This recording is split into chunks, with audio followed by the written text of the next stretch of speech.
अस्सलाम स्टूडेंट, आज हम पढ़ते हैं कि concept of fitness, health and wellness का। सबसे पहले हम फिटनेस देखते हैं। फिटनेस के दो कंपोनेंट्स होते हैं, एक मेंटल हेल्थ होती है, एक फिजिकल हेल्थ। ओवरऑल फिटनेस जो होती है इन्वॉल्व होती है कमिटमेंट में, मोटिवेशन में and responsibility for one's physical and mental wellbeing.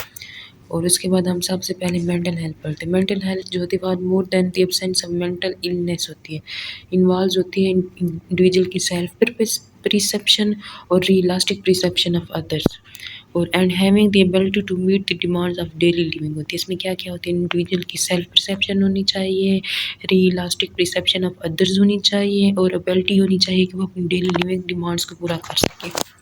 उसके बाद मेंटल फिटनेस जो होती है स्टेट ऑफ माइंड होती है जो इन्वॉल्विंग होती है, जिसमें मतलब कि फिजिकल इन्वायरमेंट और सोशल इन्वायरमेंट होते हैं, उसमें इंजॉयमेंट होनी चाहिए। अपनी जो हम सोचते हैं, इमेजिन करते हैं, उस क्रिएटिविटी करवाते हैं और हमें हमारे जो इमेजिनेशन होते हैं उन पे बिलीव होना चाहिए। Using one's ability to the fullest extent but taking risk, और हम अपनी मेंटल एबिलिटी को यूज़ करें ताकि हम रिस्क ना लें और अपने जो काम है वो कर सकें। उसके बाद है हमें क्वेश्चन पूछने चाहिए और उसके एक्सेप्टिंग हम क्वेश्चन पूछेंगे, दिमाग से सोचेंगे तो पूछेंगे ना, तो हमें उसके accepting alternative point of view से आंसर मिलेंगे। और हमें क्या करना चाहिए, and having an openness to continual growth and change. अब इसमें हमने क्या पढ़ा, इसमें वो बताते हैं हमारी जो होती है इंजॉयमेंट होनी चाहिए, social and environmental, physical environment. उसके बाद जो होती है बिलीव्स होना चाहिए, जो हम क्रिएटिविटी करें और इमेजिन करें। उसके बाद जो होते हैं अपनी मेंटल एबिलिटीज़ को वो फुलेस्ट करनी चाहिए और ताकि हम एक्सटेंड पर टेकिंग रिस्क। उसके बाद जो थे हमें क्वेश्चन पूछने चाहिए और एक्सेप्ट करने चाहिए अल्टरनेटिंग पॉइंट ऑफ व्यू। उसके बाद वो बताते and having an openness to continual growth and change, maintaining mental fitness requires. इसमें वो बताते हैं paying attention to one's lifestyle, कि हम मेंटल फिटनेस को कैसे हम मेंटेन कर सकते हैं, क्या क्या इसमें ज़रूरत होती है।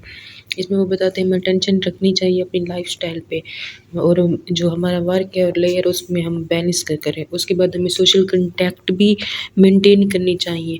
उसके बाद वो बताते हैं reviewing one's aims and goals and planning to meet this goal, अपने माइंड में ही अपने एम्स और गोल्स को सोचें और प्लान करें अपने गोल्स को हासिल करने की। उसके बाद वो बताता है awareness of mind body interaction जो होते हैं, need to get adequate diet, जो हमारी डाइट है उस वो भी हम अच्छी लें, स्लीप भी करें और एक्सरसाइज भी करें।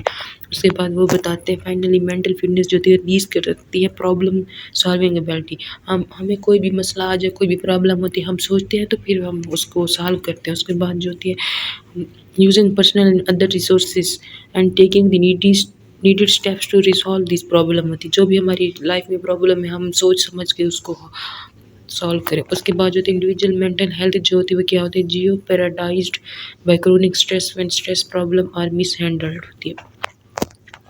मेंटल हमने पढ़ लिया, अब हम फिजिकल पढ़ते हैं।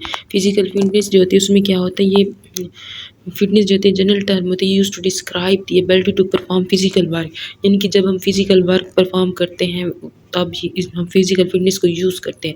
जितनी अच्छी फिजिकल फिटनेस होगी उतना ज़्यादा हम वर्क परफॉर्म करेंगे ना। Performing physical work requires cardiorespiratory functioning, muscular strength and endurance and musculoskeletal flexibility.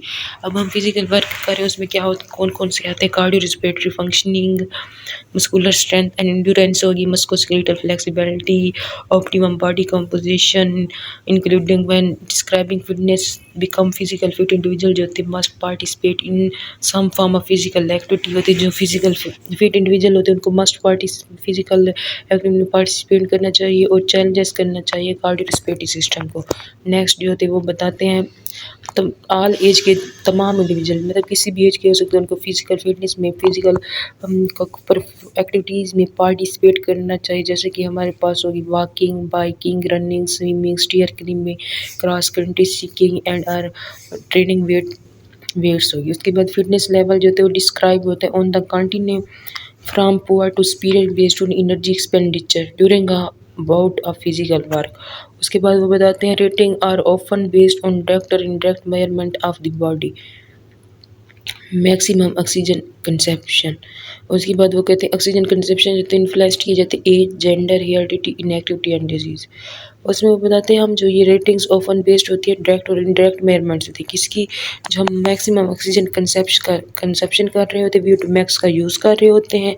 और ये VO2 max जो होती है इन्फ्लुएंस की जाती है एज के मुताबिक, उम्र के मुताबिक, जेंडर के मुताबिक या हेरिडिटी या इनएक्टिविटी एंड डिजीज़ के मुताबिक। उसके बाद फिजिकल फिटनेस जो होते हैं वो इनेबल्स होते हैं, जो फिजिकल फिटनेस होते हैं ऐसे इंडिविजुअल जिनको जो फिजिकल फिटनेस होते हैं वो इस काबिल होते हैं कि वो किसी भी उनको स्ट्रेस हो जाता है वो उसको फेस करते हैं, उसके साथ वो स्टैंड कर सकते हैं। उसके बाद जो होते हैं individual with pre existing level of fitness are less vulnerable to illness and recover from injury and disease more readily than individuals who are hypokinetic होते हैं। मतलब ऐसे लोग जो फिजिकल वर्क कर रहे हैं और अपनी फिजिकल एक्टिविटी परफॉर्म करते हैं तो उनको कोई डिजीज़ हो जाती है तो उस वो ना ज़्यादा मतलब उसको बेयर कर सकते हैं, रिकवर जल्दी हो जाते हैं, इंजरी से रिकवर हो जाते हैं, बानिस्बत उनके जो सेडेंटरी है, जो इनएक्टिव है, जो काम ही नहीं करते।